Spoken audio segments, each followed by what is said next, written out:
यहाँ से 2 किलोमीटर अंदर जाने के बाद तो पता नहीं हालात कैसे होंगे। मेरी ऊंचाई आप देख सकते हैं, तो इस घर की कुल ऊंचाई इतनी है। मतलब इसमें आप पंखा लगाने के बारे में नहीं सोच सकते, कल्पना भी नहीं कर सकते।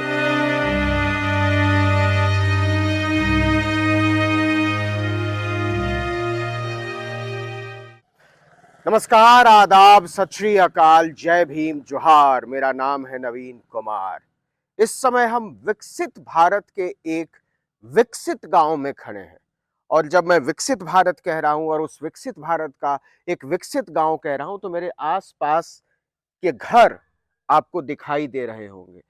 ये अंदाजा लगाना, कल्पना करना भी दिल्ली बंबई में बैठकर मुश्किल है कि अभी भी लोग मिट्टी के घरों में रहते हैं, खपरैल घरों में रहते हैं। लेकिन ये झारखंड का एक गांव है, और ऐसा नहीं है कि ये एक गांव है। मैं कम से कम 30 किलोमीटर से चलता हुआ आ रहा हूं, और लगातार ऐसे ऐसे ही घर हैं यहाँ पे।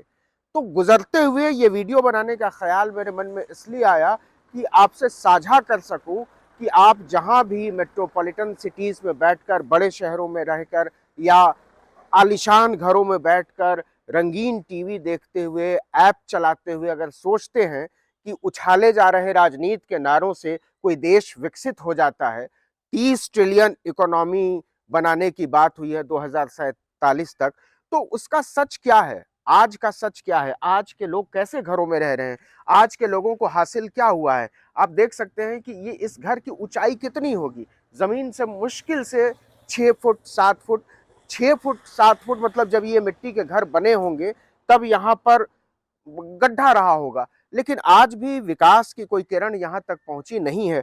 लेकिन जो बात मैं कहना 2 दिन पहले नारा उछाला गया कि 10 लाख पक्के मकान दिए जाएंगे, और हर बार ये पक्के मकान वाला जो है लक्ष्य आगे बढ़ा दिया जाता है। तो 10 लाख जो पक्के मकान दिए जाएंगे, वो कब तक दिए जाएंगे, किन लोगों को दिए जाएंगे, वो कैसे दिए जाएंगे, ये ऐसे इलाकों में आकर अंदाजा लगाना भी बड़ा मुश्किल है। क्योंकि जैसे ही आप कहते हैं, कोई नारा उछालते हैं विकसित भारत जैसा, 30 ट्रिलियन की इकोनॉमी जैसा, या अमेरिका इंग्लैंड से होल्ड लेने जैसा, तो आप भूल जाते हैं कि इस तरीके के गांव वाकई एग्जिस्ट कर रहे हैं, उनका अस्तित्व है। और बेहद गरीबी में, बेहद तंगहाली में लोग किसी तरीके से सरवाइव करने की कोशिश कर रहे हैं, अपने अस्तित्व को बचाने की कोशिश कर रहे हैं।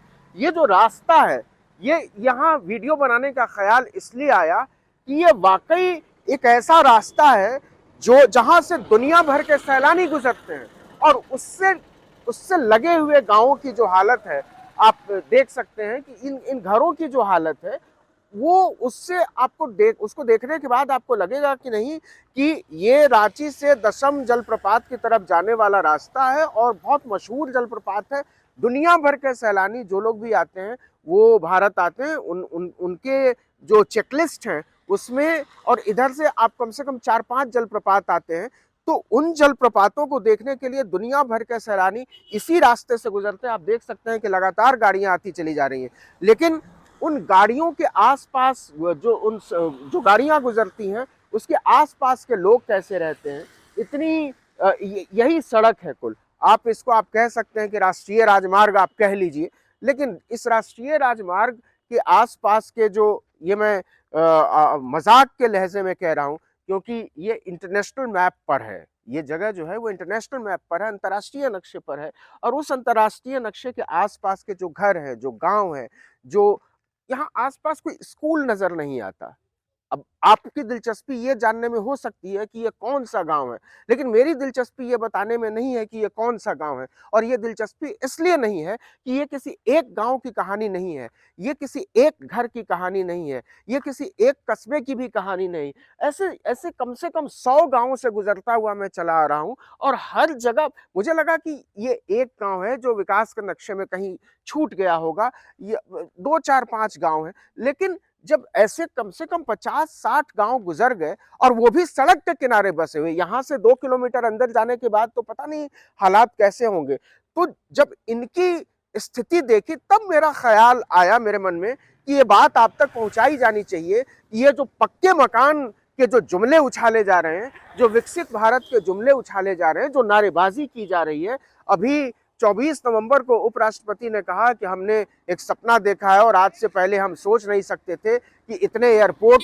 बना दिए हमने, इतने हाईवेज बना दिए। लेकिन सवाल है कि उस एयरपोर्ट का क्या करें ऐसे गाँव के लोग। इस घर की कुल ऊंचाई, मेरी ऊंचाई आप देख सकते हैं, तो इस घर की कुल ऊंचाई इतनी है। मतलब इसमें आप पंखा लगाने के बारे में नहीं सोच सकते हैं, कल्पना भी नहीं कर सकते हैं। आप नहीं सोच सकते हैं कि इसमें टोटी का पानी आता होगा, आप नहीं सोच सकते हैं कि इसमें अंदर रंगीन टेलीविजन चलता होगा। तो ये जो अंतर्राष्ट्रीय राजमार्गों की कहानी बताई जा रही है, चमचमाते हुए हाईवे की कहानी बताई जा रही है, एयरपोर्ट की कहानी बताई जा रही है, आप बताइए कि इन गांवों के लोग उन कहानियों का करें क्या, विकास की उन गाथाओं का करे क्या, जिस पर लहालोट होते रहते हैं नरेंद्र मोदी जैसे लोग, जगदीप धनखड़ जैसे लोग, या और भी तमाम लोग। ये कोई एक दो नाम की बात नहीं है। ये जो रवायत चल चुकी है नजरें चुराने की, गांव के लोगों से नजरें चुराने की, अपने आसपास के लोगों से नजरें चुराने की, परिवेश से नजरें चुराने की, वो कहानी आखिरकार हमको कैसे मजबूर नहीं करती है ये कहने पर कि ये देश ऐसा नहीं है जो इन कहानियों में दिखाया जा रहा है। इस देश के लोग उतने ही खुशहाल नहीं हैं जो चमचमाते हुए पोस्टर्स में हमको दिखाया जा रहा है। बहुत अलग तस्वीर है, और ये अलग तस्वीर तब नजर आती है जब आप ऐसे गांवों से गुजरते हैं। इसीलिए यात्राएं जब आप करते हैं तब समझ में आता है कि देश वही नहीं है जो लाल किले से गरजते हुए एक महामानव हमको समझाने, बताने, दिखाने की कोशिश कर रहे हैं। ये देश बहुत विशाल है, ये देश बहुत विविधताओं से भरा हुआ है, ढेर सारी संस्कृतियों से भरा हुआ है, ढेर सारी सभ्यताओं से भरा हुआ है। और जब तक हम उन संस्कृतियों के पास नहीं जाते हैं, उन लोगों के पास नहीं जाते हैं, आप देखिए कि अभी तक यहाँ मैं लगभग आधे घंटे से हूँ, लेकिन लोग नजर नहीं आते। वो अपने घरों में हैं या खेतों में गए हुए हैं। उनका सोशलाइजेशन जो है वो लगभग जीरो है। और हमको लग रहा है कि सब लोग दिल्ली में बैठकर नरेंद्र मोदी का भाषण ही सुन रहे होंगे, इसके अलावा लोगों के पास कोई काम नहीं है। लेकिन जो मोटे तौर पर कहने की मैं कोशिश कर रहा हूँ, वो कोशिश ये कर रहा हूँ कहने की कि जब ऐसे इलाकों में हम लोग आते हैं, गुजरते हैं और समझने की कोशिश करते हैं गाँवों को, तो वाकई बहुत सारी चीज़ें खुलती चली जाती हैं। अब किसी तरीके से ये बांस बल्ली देखकर आप अंदाजा लगा सकते हैं कि कितनी खुशहाली होगी। बड़ी मुश्किल से गुजारा करने वाले लोग हैं। एक अम्मा आ रही हैं, उनके हाथ में एक छोटा सा वो है, बाल्टी है छोटी सी, और उनकी चाल से आप समझ सकते हैं, वो जिस दरवाजे में दाखिल होने की कोशिश कर रही हैं, उससे आपको अंदाजा लग सकता है कि कैसे घरों में लोग अभी भी रह रहे हैं और इश्तिहारों में जो घर नजर आ रहे हैं उनकी हकीकत क्या है। तो जो मेरी गुजारिश है आपसे वो ये है कि सियासत के उछाले जा रहे नारों पर मत जाइए उन तस्वीरों पर जो अखबारों में छप रहे हैं, मत जाइए उन आंकड़ों पर जो टेलीविजन चैनलों के वाचाल एंकर आपको बताने, समझाने और याद दिलाने की कोशिश कर रहे हैं। अगर वाकई भारत को समझना चाहते हैं तो ऐसे गांवों में आइए। कोई नाम इस गांव का मैं लेना इसलिए ज़रूरी नहीं समझता क्योंकि ये एक गांव की कहानी नहीं है, ये ऐसे हजारों लाखों गांवों की कहानी है। उन गांवों के आसपास जाइए, उन गांवों को समझने की कोशिश करिए। एक बार फिर से देखिए इस खपरैल मकान को, इस नीम के पेड़ को, इस आंगन को, यहाँ पीछे चलती हुई जिंदगियों को जो नज़र नहीं आना चाहती हैं दुनिया के सामने। आखिर इस तस्वीर को ऐसा किन लोगों ने बनाया है? कौन लोग हैं जिम्मेदार इन गांवों को इस तरीके से बदहाल छोड़ देने के लिए?